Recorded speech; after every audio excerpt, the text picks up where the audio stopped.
नमस्कार, मैं हूं खुशबू व्यास और आप देख रहे हैं PRG न्यूज़। दिन भर की खबरों में क्या रहा, ये देखने से पहले एक नज़र डाल लेते हैं आज की सुर्खियों पर।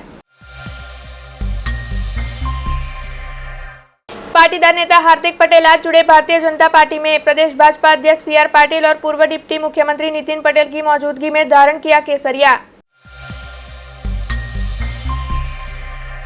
देश के प्रधानमंत्री नरेंद्र मोदी के कार्यकाल को 8 साल पूर्ण होने पर भाजपा की ओर से आयोजन होगा सेवा, सुशासन और गरीब कल्याण अभियान का।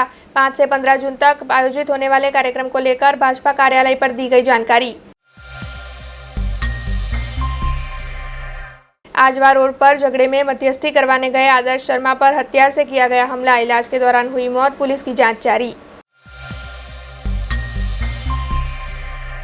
आइए अब देखते हैं खबरें विस्तार से।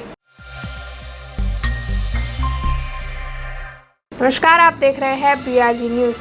वडोदरा शहर में कार्यरत श्रावण सेवा ट्रस्ट के युवाओं की ओर से SSG अस्पताल के बाहर फुटपाथ पर रहने वाले एक शख्स की मदद करते हुए उनके परिवार के साथ उनका संपर्क करवाकर उनके घर भेजने का सराहनीय कार्य किया गया है।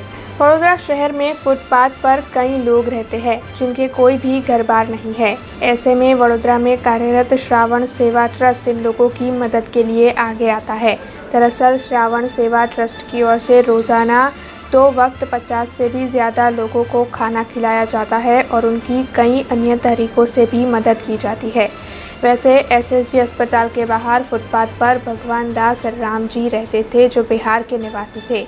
ऐसे में श्रावण सेवा ट्रस्ट के नीरव ठक्कर, रविंद्र नेपाली और रजनीकांत रावल की ओर से भगवान दास राम जी की मदद करते हुए उन्हें तैयार कर बिहार में उनके घर पर उनका संपर्क करवाकर उन्हें अपने परिवार के पास भेजा गया है।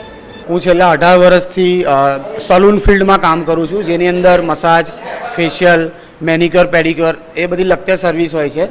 બટ છેલ્લા સમયથી મારે ઘણા સમયથી એવું હતું કે હું સેવા આપું, બટ પછી નીરવભાઈ ઠક્કર જે છે એ અમારી સાથે મુલાકાત થઈ મારી સાથે એમની, અને એમની સાથે હું આ બીજી વાર આવ્યો સર્વિસ આપવા માટે। મને બહુ ઘણો આનંદ થયો બિકોઝ મારી આ ફિલ્ડ છે, તો મને એવું છે કે હું એમને મારાથી બનતી સેવા આપી શકું, જે મારાથી થાય છે। ફૂલ નહીં તો ફૂલની પાંખડી, તો મેં એ સેવા આપી છે। જ્યારે અમે ભાઈને લાવ્યા ત્યારે એમની હાલત બહુ જ સારી નથી, એકદમ જ એમના કપડાં પણ એકદમ ફાટેલા હતા અને એકદમ માટીવાળા હતા। બટ અમે એમને લઈને આવ્યા અહીંયા સરસ રીતે અને એમને નવડાવી ધોવડાવીને એમના નખ કાપી દીધા, હાથના પગના, અને એમને એકદમ ચોખ્ખા કરીને નવા કપડાં પહેરાવી દીધા છે, જેથી કરીને એકદમ એમને આમ એક રિફ્રેશમેન્ટ કહી શકાય। અમે વડોદરા શહેરમાં જે નિસહાય જીવન જીવે છે ફૂટપાથ પર, જેમનું કોઈ નથી તેવા નિસહાય લોકોને નવા ધોવાથી માંડીને એમને કપડાં નવા, હાઇજીન કિટ, પછી નવા શર્ટ, ટી-શર્ટ ને ટ્રાઉઝર બધું આપ્યું છે। આમનું જીવન રોડ પર નિસહાય છે, આમનું કોઈ પરિવાર નથી, રોડ પર જ જીવન જીવી રહ્યા છે। એમને હવે આખું લૂક એમનું બદલી નાખ્યું છે। પહેલાં દાઢી ને એ બધું બહુ વધારે હતું અને અડધાથી ચલાતું બી નથી એવી બી પોઝિશન છે। જેમ બિહારથી છે, હરિયાણાથી છે, પછી ગાંધીનગરથી છે, એવા 3 અલગ અલગ સિટીમાંથી છે। लड़की के नाम मनीषा है।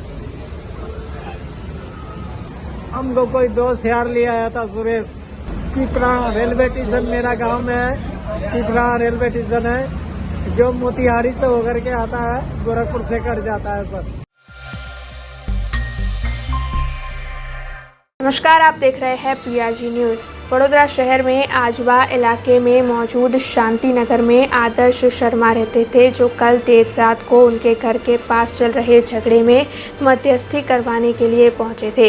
हालांकि उस दौरान आदर्श शर्मा पर हथियार से हमला किया गया जिसमें वो पूरी तरीके से घायल हुए। ऐसे में आदर्श शर्मा को SSG अस्पताल भी ले जाया गया जहां पर इलाज के दौरान उनकी मौत हो गई। वैसे इस पूरे मामले के सामने आने के बाद आदर्श शर्मा के परिजनों की ओर से इस मामले में पुलिस की ओर से शिकायत दर्ज करने की मांग की जा रही थी। इसके साथ ही परिजनों की ओर से ये भी कहा जा रहा था कि उनकी ओर से तब तक शव का स्वीकार नहीं किया जाएगा तब तक पुलिस इस मामले में कोई कदम नहीं उठाती, जिसके बाद पुलिस की ओर से इस मामले को लेकर शिकायत दर्ज की गई और अब आरोपियों को ढूंढने की कवायद भी शुरू हो चुकी है। ऐसे में आदर्श शर्मा के परिजनों की ओर से उनके शव का स्वीकार कर लिया गया है और अब इस पूरे मामले को लेकर पुलिस की आगे की जाँच जारी है। मैंने मारो भाई 2 गाड़ी थी तो हम लोग का एक गाड़ी में पेट्रोल नतु तो एक गाड़ी धक्को मारी पेट्रोल पूरा जता था અહીંથી જતા હતા તારે ઝઘડો થતો હતો જ, પણ અમે લોકોએ કંઈ ધ્યાન ના આપ્યું. પાછું રિટર્નમાં આવીને અમે લોકોએ જોયું કે ઝઘડો થાય છે. પછી જોયું તો કોઈ અહીંનું અંદરનું જ હતું, એટલે બે ત્રણ અહીં આવીને ગયું છે. પેલા ભાઈનું કંઈ સંબંધી જેવું થાય છે, અંદર કંઈ થતું હશે. તમે અહીં આવીને એમને કીધું કે તઈ આવી રીતે મારે છે એમને, તો એમને જોડે લઈને ગયા. તો તઈ હેમંત રોહિત કરીને કોઈ ભાઈ હતો, તે પેલા જે મિતેશભાઈ હતા એમને કીધું હતું કે તમારા માણસને મેં કાનનો બચાવું છું, મારવા નહીં દીધો એવું કીધું એમને. તો મારો ભાઈ એવું બોલ્યો ખાલી કે માર્યો તો છે, કઈ બચાવ્યો કોઈ બચાવ્યો, અને મારો તો છો તમે લોકો. તેવા ડાયરેક્ટ પેલો એક બીજો ભાઈ છે ને એ ડાયરેક્ટ બોલ્યો કે તારે શું છે, તારે બધું શું કરવાનું ચાહું તેવું. મારા ભાઈને સીધો ગારો બોલવા લાગ્યો. પછી મારો ભાઈ આ બાજુ આગળ આવ્યો તો સીધું હાથાપાઈ ચાલુ કરી દીધી લોકોએ. તો મારા ભાઈ પર હાથ ઉપાડ્યો તો મેં બી માર્યો. તો મને બી મારવાનું બે ત્રણ છોકરાઓ ચાલુ કર્યું, ને મારા બહેન બી પેલી બાજુ મારવાનું ચાલુ કર્યું. તો એ બાજુ મારતા મારતા એને ખબર નહીં ઘરે ચપ્પુ મારી દીધું. પછી મારો ભાઈ પડ્યો ને તારે બધા જ ભાગી ગયા હતી. મારા બે ભાઈઓ પેટ્રોલ પુરાવા પેટ્રોલ પંપ પર જતા હતા. ત્યાંથી રિટર્ન આવતા ઝઘડો થતો તો એમને જોયો. તો એમને ને જે ઓળખાણવાળા માણસો હતા એમને બોલાવ્યા કે ત્યાં તમારા માણસને બધા મારે છે, ઝઘડો થાય છે, ચલો. તો એમને લઈને એ લોકો ગયા બચાવવા માટે, બોલાવવા માટે. તો ત્યાં એ લોકો ગયા બોલાવીને લઈને માણસને.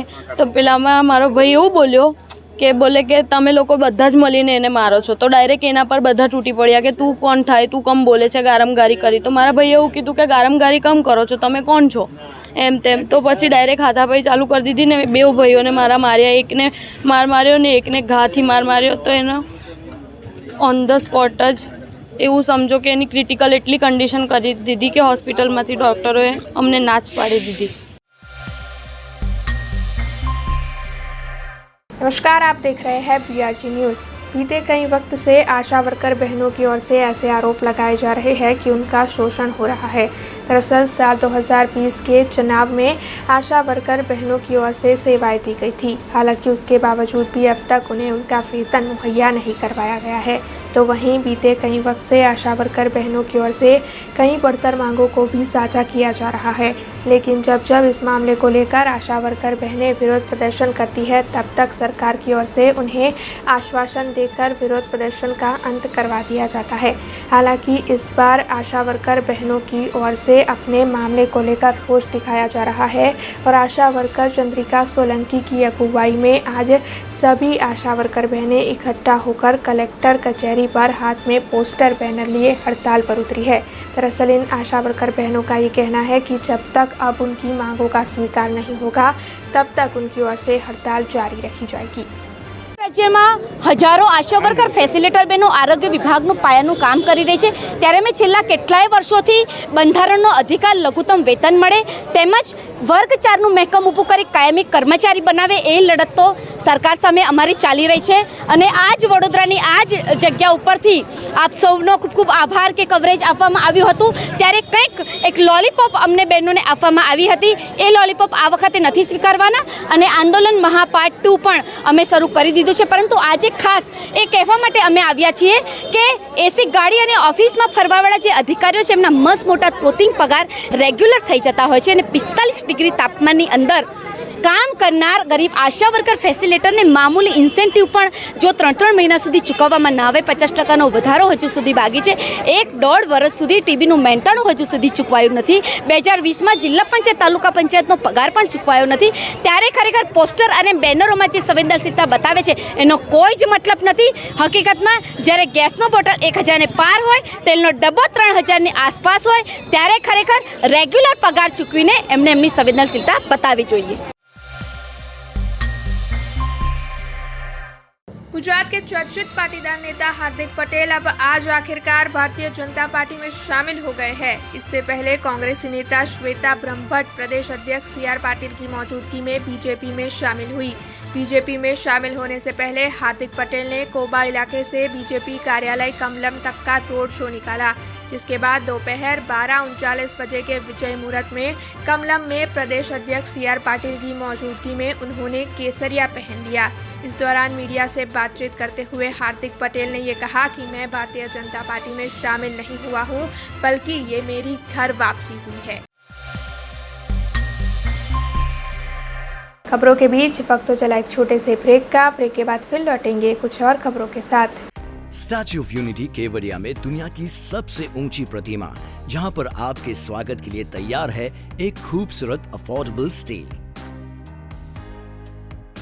प्रधानमंत्री श्री नरेंद्र मोदी जी के इस ड्रीम प्रोजेक्ट में butterfly garden, glow garden, jungle safari, river rafting, valley of flowers, dino trail, Jarwani eco tourism, Sardar Sarovar नौका विहार, सरदार सरोवर डैम जैसे 25 से ज्यादा आकर्षण है। ऐसी खूबसूरत जगह पर आपके कंफर्टेबल स्टे के लिए मौजूद है BRG budget stay. BRG budget stay में आपको मिलेगा अफोर्डेबल लग्जूरियस स्टे, खाने पीने और रहने की बेस्ट फैसिलिटीज से सज 150 rooms. Conference hall, amphi theatre और पार्टी लॉन्स की भी सुविधा, डेस्टिनेशन वेडिंग, संगीत संध्या, बर्थडे पार्टीज और कॉर्पोरेट इवेंट्स जैसे आयोजनों के लिए बिल्कुल सही जगह। तो आप भी आज ही ऑनलाइन बुक करवाइए BRG बजट स्टे में अपना स्टे। लॉग ऑन करें www.brgbudgetstay.com near circuit house at statue of unity, Kevadia. Contact number 9586647777। Break के बाद BRG न्यूज रूम में आप सभी का स्वागत है।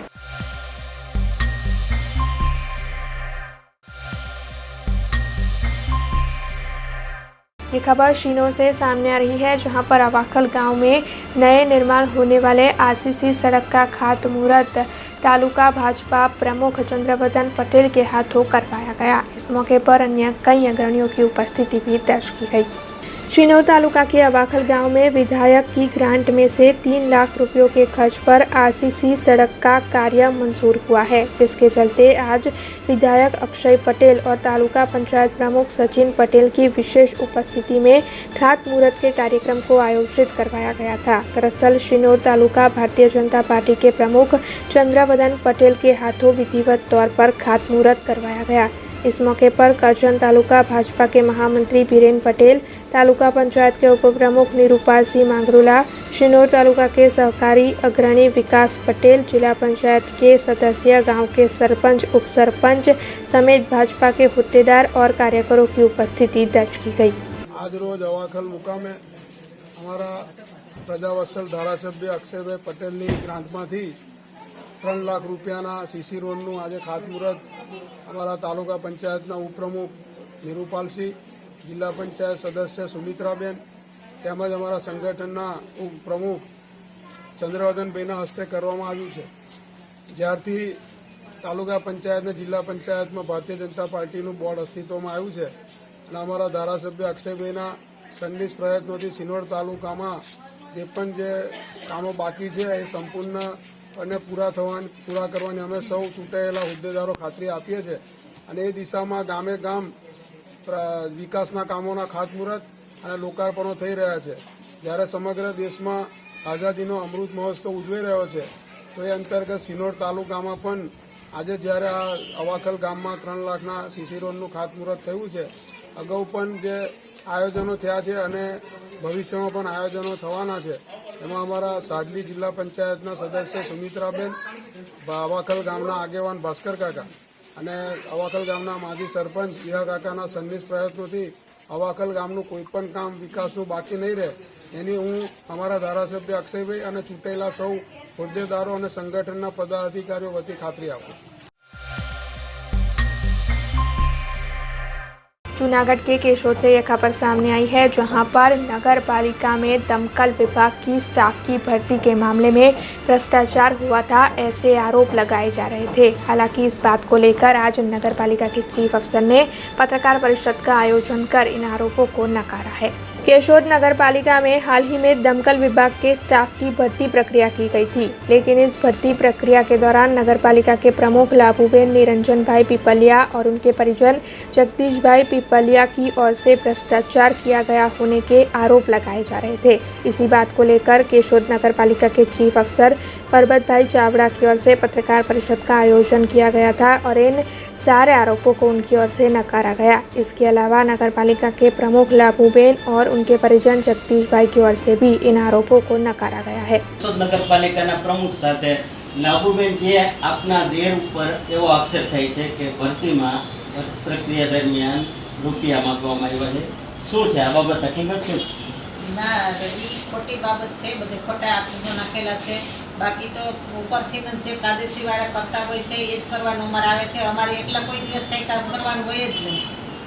આ બધા ખોટા આક્ષેપો છે. નગરપાલિકાના પ્રમુખની ઓફિસમાં આજે પત્રકારોની એક મિટિંગ ખાસ રાખવામાં હતી ને આ મિટિંગ અંગે નગરપાલિકાએ જે ભરતી કરી છે એ ભરતી પ્રાદેશિક નિયામક કચેરીની અનુસાર ભરતી કરવામાં આવી છે તેવો નગરપાલિકા જવાબ આપે છે. તેની સામે અનેક આક્ષેપો અગાઉ ભરતી અંગે થયેલા હતા, તેના આજ ખુલાસા કરવામાં આવ્યા છે. આપણે આ બાબતે સીધા જ આપણે ચીફ ઓફિસરને વાત કરશું. સાહેબ, કેશોદ નગરપાલિકાની ફાયર સ્ટેશન માટે જે ભરતી થઈ છે, આ ભરતી પ્રક્રિયામાં જે ભ્રષ્ટાચારનો આક્ષેપ કરવામાં આવી રહ્યા છે, શું બાબત છે? કેશોદ નગરપાલિકાને રાજ્ય સરકારે જિલ્લાની વિભાગીય ફાયર કચેરી તરીકે નિયુક્ત કરવામાં આવી. સરકારે આ નિયુક્તિ બાદ ભરતી બઢતીના જે ફાયરના સ્ટાફ માટેના જે નિયમો છે એ કેશોદ નગરપાલિકા દ્વારા પ્રાદેશિક કમિશનરશ્રી નગરપાલિકાઓની કચેરી ભાવનગર દ્વારા મંજૂર કરવામાં આવી. આ મંજૂર નિયમોને આજે લાયકાત ધરાવતા ઉમેદવારો પાસેથી જાહેરાત આપી, બહોળી પ્રસિદ્ધિ ધરાવતા ન્યૂઝપેપર્સની અંદર જાહેરાત આપી અને અરજીઓ મંગાવવામાં આવી. અને આ અનુસંધાને ભાવનગર ખાતે અમારા પ્રાદેશિક કમિશનરશ્રી દ્વારા નિયુક્ત અધિકારી અને કર્મચારીની હાજરીમાં શારીરિક કસોટી લેવામાં આવી. ઓન કેમેરા આ શારીરિક કસોટી સંપન્ન થઈ. આ શારીરિક કસોટીની અંદર જે ઉમેદવારો ઉત્તીર્ણ થયા એ ઉમેદવારોની યાદી સરકારશ્રીની સૂચના મુજબ શ્રી હેમચંદ્રાચાર્ય યુનિવર્સિટી પાટણ ખાતે લેખિત કસોટી માટે સાદર કરવામાં આવી. આ યુનિવર્સિટી દ્વારા લેખિત કસોટી બાદ જે ઉમેદવારોનું પરિણામ આવ્યું એ પરિણામની અંદર મેરિટ ધરાવતા ઉમેદવારોને ઝોનની અન્ય પ્રાદેશિક ફાયરની કચેરીઓમાં પણ પસંદગીનો તક મળી રહે એ હેતુથી એક ઓપન સેશનની અંદર અમરેલી ખાતે વિકલ્પ મેળો રાખવામાં આવ્યો. આ વિકલ્પ મેળાની અંદર જે ઉમેદવારો મેરિટમાં આવતા હતા અને કેશોદ નગરપાલિકા ખાતે પોતાની સેવાઓ બજાવવા ઈચ્છતા હતા એ ઉમેદવારોએ કેશોદ નગરપાલિકાની પસંદગી કરી. આ ઉમેદવારોની આખી સમગ્ર પ્રક્રિયા છે એ નિયમાનુસાર થઈ હોય નગરપાલિકા દ્વારા એમની બહાલી અર્થે પુનઃ પ્રાદેશિક કમિશનરી કચેરી ભાવનગર ખાતે રજૂ કરવામાં આવ્યું. સમગ્ર પ્રક્રિયા નિયમાનુસાર લાગતા તેઓ દ્વારા લેખિત હુકમથી આ પ્રક્રિયાને બહાલી આપવામાં આવી અને ત્યારબાદ નગરપાલિકા દ્વારા એમની નિમણૂક હુકમ આપવામાં આવ્યો. સાહેબ, આપ કહો છો તે મુજબ કેશોદ નગરપાલિકાની સમિતિનો, પ્રમુખનો કે અન્ય કોઈનો આ ભરતીમાં કોઈ રોલ નથી એવું આપ કહી રહ્યા છો ને? સૌ પ્રથમ સ્પષ્ટ કરી દો કે આ સમગ્ર પ્રક્રિયામાં ક્યાંય રૂબરૂ મુલાકાત કે ઇન્ટરવ્યૂ પ્રથા હતી નહીં. આજે કેશોદ નગરપાલિકાની જે ભરતી છે એ પ્રકરણ બાબતે મને કોઈ જાણ નથી. પ્રમુખ તરીકે મારા ભાભી લાભુબેન ડીપલિયા છે, એને કાયદેસર બદનામ કરવા માટેનું આ કાવતરું છે. મને કોઈ મારી દુકાને કોઈ ક્યારેય મળવા નથી આવ્યું, હું કોઈને મળ્યો નથી, મેં કોઈ જાતની વાત નથી કરી અને મને આ ભરતી પ્રકરણની જાણે નથી. બરાબર, આ માત્ર ને માત્ર પાર્ટીને અને મારા ભાભીને બદનામ કરવા માટેનું કોશિશ છે. वडोदरा शहर में रहने वाली 24 साल की क्षमा बिंदु जो इस वक्त एक अनोखी बात को लेकर चर्चा में है. दरअसल वडोदरा की 24 साल की ये लड़की खुद अपने ही साथ शादी करने वाली है. 11 जून को गोत्री इलाके में मौजूद मंदिर में क्षमा बिंदु अपने साथ शादी करेगी और शादी के बंधन में खुद के साथ ही बनेगी. इसे लेकर क्षमा बिंदु की ओर से तैयारियां भी शुरू कर दी गई है और उसने अपने जानने वालों को शादी का न्योता भी भेज दिया है. तो आइए क्षमा बिंदु से जानते हैं उनकी इस अनोखी शादी के बारे में. ये विचार तो बचपन से मेरे मन में था. जब मैं शीशे को देखा करती थी और मैं सोचती थी, जब मैं शीशे को देखा करती थी और जब मैं सोचती थी, खुद से बातें करती थी कि मैं खुद को कैसे रखूँगी बड़ी होकर, ये ख्याल कहीं ना कहीं मेरे दिमाग में अटक गया था. और आगे चल के जब मैं बड़ी हुई और मैंने एक वेब सीरीज़ देखी जिसमें बोला था एन विद एन ई में, every women wants to be a bride but not a wife. तो मुझे ये ख्याल आया, दुल्हन तो मैं भी बनना चाहती हूँ, सजना संवरना मैं भी करना चाहती हूँ, पर क्या मैं किसी की बीवी बनना चाहती हूँ? तो मेरा जवाब ना था. तो मैंने सोचा क्या मैं खुद के साथ शादी कर सकती हूँ बिना ये सब किए, और मुझे सोलोगेमी का कंसेप्ट पता चला और तब मैंने डिसाइड किया कि मैं खुद के साथ शादी करने वाली हूँ. मेरे पेरेंट्स का रिएक्शन हम हर बार की तरह यही था कि तुम फिर कुछ नया लेके आ गई हो, क्योंकि तुम लेके आती हो, तुमको समाज में रहना नहीं है।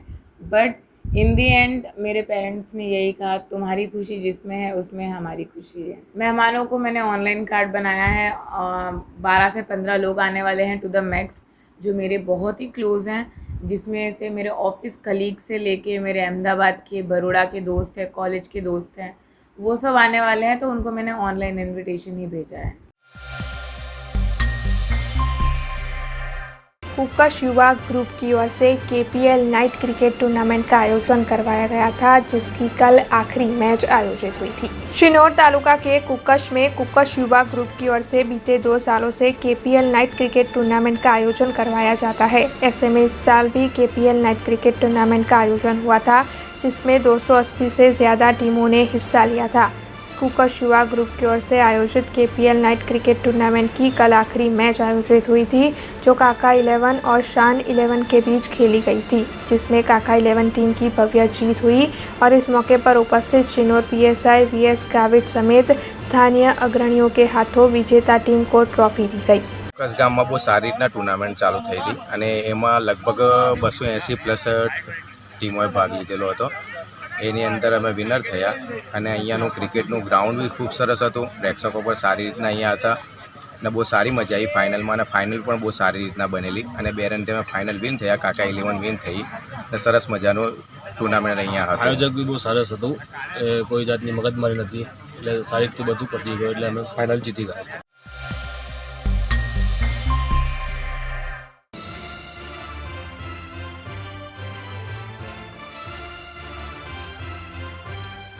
नमस्कार, आप देख रहे हैं PRG न्यूज़। वडोदरा के नंदेसरी GIDC से ये खबर सामने आ रही है, जहां पर दीपक नाइट्रेट नाम की कंपनी में आग लगने की घटना घटी है। दरअसल भीषण आग लगने की घटना के चलते 10 दमकल विभाग की टीमें मौके पर पहुंच गई है और लगातार दमकल विभाग की टीमों की ओर से आग पर काबू पाने की कोशिश जारी है। हालांकि केमिकल कंपनी होने की वजह से आसपास की 10 कंपनियों को अलर्ट दे दिया गया है और दमकल विभाग की मशक्कत भी लगातार आग बुझाने के लिए जारी है। नमस्कार, आप देख रहे हैं PRG न्यूज़। देश के प्रधानमंत्री नरेंद्र मोदी के कार्यकाल को 8 साल का वक्त पूरा हो चुका है, जिसके चलते भारतीय जनता पार्टी की ओर से सेवा, सुशासन और गरीब कल्याण अभियान का आयोजन होने वाला है। दरअसल 5 से 15 जून तक यह अभियान चलेगा, जिसे लेकर भाजपा कार्यालय पर आज पत्रकार परिषद का आयोजन करवाया गया था। ऐसे आपको बता दें कि इस पत्रकार परिषद के दौरान प्रदेश भाजपा महामंत्री भार्गव भाई भट्ट, शहर भाजपा प्रमुख डॉक्टर विजय शाह, सांसद रंजनबेन भट्ट समेत के कई अग्रणियों की मौजूदगी रही थी और इस पत्रकार परिषद के जरिए इस अभियान के बारे में ज़्यादा जानकारी मुहैया करवाई गई। माननीय प्रधानमंत्रीजीની આગેવાનીમાં કેન્દ્ર સરકારે 8 વર્ષના પૂર્ણ કર્યા છે। આ 8 વર્ષ અનેક સિદ્ધિઓના, પણ એને સમાવીએ તો અષ્ટસિદ્ધિના અને નવનિધિના ભંડાર કરતા 8 વર્ષ છે। અને અનાજ માટે સેવા, સુશાસન, ગરીબ કલ્યાણ, કંઈક નવીન પ્રયોગો કરવા અને દૃઢ નિશ્ચયથી નિર્ણય કરવા, એવા 5 સ્તંભો પર 8 વર્ષમાં કેન્દ્ર સરકારે અભૂતપૂર્વ કામ કર્યા છે। એની વિગત આપતી પ્રેસ કોન્ફરન્સ માનનીય સાંસદ રંજનબેન સાથે અને શહેર અધ્યક્ષ ડૉક્ટર વિજયભાઈ, મધ્ય ઝોનના પ્રવક્તા ડૉક્ટર જ્યોતિબેન, મહાનગરના અમારા સંયોજક મુકેશભાઈ, મધ્ય ઝોનના સંયોજક સત્યનભાઈ, આ બધા સાથે પ્રેસ કોન્ફરન્સ યોજાઈ। પ્રેસ કોન્ફરન્સ દ્વારા માધ્યમથી માનનીય પ્રધાનમંત્રીજીએ લીધેલા નિર્ણયોની કેટલીક ચર્ચાઓ, કેટલાક મુદ્દાઓ કર્યા। ગરીબ કલ્યાણના 80 કરોડ લોકોને અનાજ આપવાનો નિર્ણય હોય કે દેશના 130 કરોડ લોકોને વેક્સિન આપવાનો નિર્ણય હોય કે કોરોનામાં અનાજ થયેલા બાળકોને 4000 રૂપિયાનું સ્ટાઇપન્ડ આપવાનો વિષય હોય, કિસાનોના ખાતામાં આધુનિક ટેકનોલોજીનો ઉપયોગ કરીને 1 પણ રૂપિયો ખવાઈ ન જાય એ રીતે 2000 રૂપિયા એના ખાતામાં વર્ષમાં 3 વખત જમા થાય એવો નિર્ણય હોય, 12 કરોડ બહેનોને ઉજ્જવલાનો ગેસ આપવાનો નિર્ણય હોય કે 2.5 કરોડ લોકોને પોતાનું ઘર પ્રધાનમંત્રી આવાસ યોજના આપવાનો નિર્ણય હોય, કાશ્મીરમાં 370 અને 35ની કલમને દ્રઢ નિશ્ચયથી હટાવવું કે રામ મંદિર નિર્માણનો પ્રારંભ એવા દ્રઢ નિશ્ચયવાળા નિર્ણય હોય, યુવાનોને કૌશલ વિકાસ યોજના અંતર્ગત રોજગારી સર્જન કરતા કરવાનો વિષય હોય, આવા વિવિધ વિષયોની છણાવટ કરતા 8 વર્ષના એમના સુશાસનની ચર્ચા આ પ્રેસ કોન્ફરન્સમાં કરવામાં આવી અને વડાપ્રધાન શ્રી નરેન્દ્રભાઈ મોદીજી દ્વારા 2014માં કારભાર સંભાળવામાં આવ્યો. આજે 2022 એટલે કે 8 વર્ષ એમના પૂર્ણ થયા છે. 8 વર્ષના સેવા અને સુશાસનના પર્વની ઉજવણી પ્રસંગે માનનીય પ્રદેશના અધ્યક્ષ શ્રી સી આર પાટીલજીના માર્ગદર્શન હેઠળ સમગ્ર ગુજરાતમાં ભારતીય જનતા પાર્ટીના કાર્યકર્તાઓ દ્વારા આઝાદીના અમૃત પર્વને ધ્યાનમાં રાખીને 75 કલાકનો સમય અલગ અલગ પ્રકારની સેવાકીય પ્રવૃત્તિમાં કરવાનું નક્કી કરવામાં આવ્યું છે. 5મી જૂન એટલે કે વિશ્વ પર્યાવરણ દિવસે કિસાન મોરચા દ્વારા કાર્યક્રમની શરૂઆત કરવામાં આવશે અને 14મી જૂને યુવા મોરચા દ્વારા કાર્યક્રમની પૂર્ણાહુતિ કરવામાં આવનાર છે. ત્યારે બધા દિવસે યુવા મોરચો, મહિલા મોરચો, ઓબીસી મોરચો, એસસી મોરચા, એસટી મોરચા, ડૉક્ટર સેલ અને અન્ય સૌ કાર્યકર્તાઓ અલગ અલગ પ્રકારના કાર્યક્રમોનું આયોજન કરી અને લોકો સુધી એમના સેવા અને સુશાસનની વાતો પહોંચે અને બાકી રહેલા લોકોને યોજનાનો લાભ મળે એવો પ્રયત્ન કરવાનો છે. ત્યારે સૌ પાર્ટીના કાર્યકર્તાઓ આ 5મી જૂનથી શરૂ થનારા આ કાર્યક્રમ માટે ખૂબ જ ઉત્સાહિત છે. देश, दुनिया और शहर से जुड़ी कुछ और खबरें लेकर कल फिर लौटेंगे. तब तक दीजिए BRG टीम को इजाजत. धन्यवाद. अब खबरों से लगातार अपडेट रहना हुआ आसान. BRG न्यूज आपके मोबाइल स्क्रीन पर आज ही BRG न्यूज की mobile app Google play store और ऐप स्टोर से डाउनलोड करें और खबरों से लगातार जुड़े रहें.